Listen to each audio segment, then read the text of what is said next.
ഒന്ന്, മഹാനായ നബി മുഹമ്മദ് മുസ്തഫ സല്ലല്ലാഹു അലൈഹി വസല്ലമ തങ്ങൾ അവിടെ നിന്ന് ഒന്നാമതായി പറഞ്ഞു കൊടുത്തു, അബൂ ഹുറൈറ, സുബഹിക്ക് മുമ്പുള്ള 2 റക്അത്ത് സുന്നത്ത് മരിക്കണ കാലം വരെ നീ മറക്കരുത്, നിസ്കരിക്കണേ എന്ന് നബി മുഹമ്മദ് മുസ്തഫ സല്ലല്ലാഹു അലൈഹി വസല്ലമ തങ്ങൾ അവിടെ നിന്ന് പറഞ്ഞു കൊടുത്തു. സുബഹിയുടെ മുമ്പുള്ള സുന്നത്ത്, പ്രത്യേകിച്ച് നമ്മളൊക്കെ ഇത്തിരി പ്രത്യേകം ശ്രദ്ധിക്കണം, സാധാരണ രീതിയിലല്ല. സുബഹിയുടെ സുന്നത്ത് ഹനഫി മദ്ഹബ് അനുസരിച്ചിട്ട് സാധാരണ രീതിയിലല്ല, ആ സുന്നത്തിന് വല്ലാത്ത മഹത്വമാണ്. റസൂലുള്ളാഹി സ്വല്ലല്ലാഹു അലൈഹി വസല്ലമ തങ്ങൾ പറഞ്ഞു, സുബഹിയുടെ സുന്നത്ത് കിട്ടുന്നത് ഈ ദുനിയാവിനും അതിന്റെ ഇരട്ടി കിട്ടുന്നതിനേക്കാളും വലുതാ.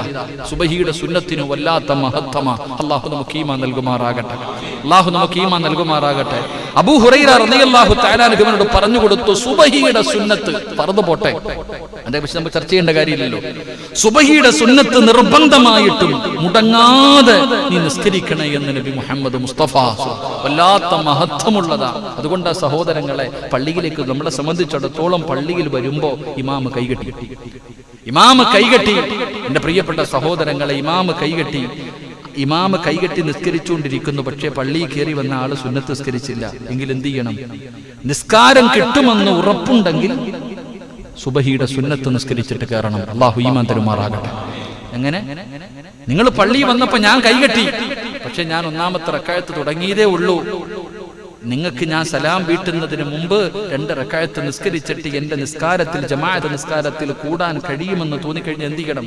ഓടി വന്നിട്ട് കെട്ടലല്ല, 2 റക്അത്ത് സുബഹിയുടെ സുന്നത്ത് നിസ്കരിക്കണം, എന്നിട്ട് വന്ന് ജമാഅത്തിൽ കൂടണം. അല്ലാഹു നമുക്ക് ഈമാൻ തരുമാറാകട്ടെ, അല്ലാഹു ഈമാൻ തരുമാറാകട്ടെ. കാരണം വല്ലാത്ത മഹത്വം. റസൂലുള്ളാഹി തങ്ങൾ പറഞ്ഞു, ആയിഷ ബീബി റളിയല്ലാഹു തആല റിപ്പോർട്ട് ചെയ്യുന്ന ഹദീസ്, ദുനിയാവും അതിന്റെ ഇരട്ടി കിട്ടുന്നതിനേക്കാളും സന്തോഷമാണ് സുബഹിയുടെ സുന്നത്ത് നിസ്കരിക്കുക. അല്ലാഹു ഈമാൻ തരുമാറാകട്ടെ.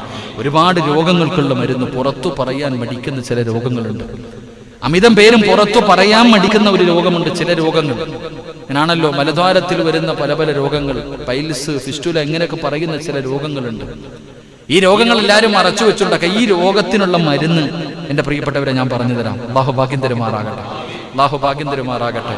എന്റെ പ്രിയമുള്ള സഹോദരങ്ങളെ, സുബഹിയുടെ സുന്നത്ത് നമസ്കാരത്തിൽ 1-ാമത്തെ റക്അത്തിൽ അലം നശ്റഹ് ലക സദ്റക എന്ന് പറയുന്ന സൂറത്ത് ഓതണം.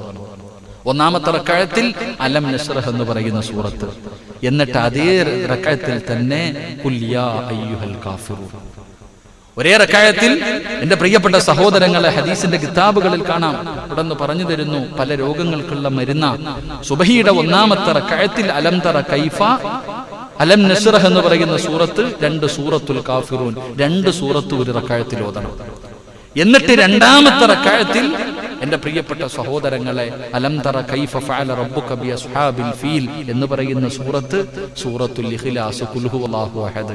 ഈ 2 സൂറത്തുകൾ ഓതിയിട്ട് നിസ്കരിച്ചാൽ പല രോഗങ്ങൾക്കും അത് ശിഫയുണ്ടെന്ന് ഹദീസിന്റെ കിതാബിൽ കാണാം. അല്ലാഹു ഈമാൻ തരുമാറാകട്ടെ, അല്ലാഹു ഈമാൻ തരുമാറാകട്ടെ. ഇല്ലപ്പാ, നിസ്കരിക്കാൻ പറ്റുന്ന നിസ്കാരമല്ലേ? എന്താ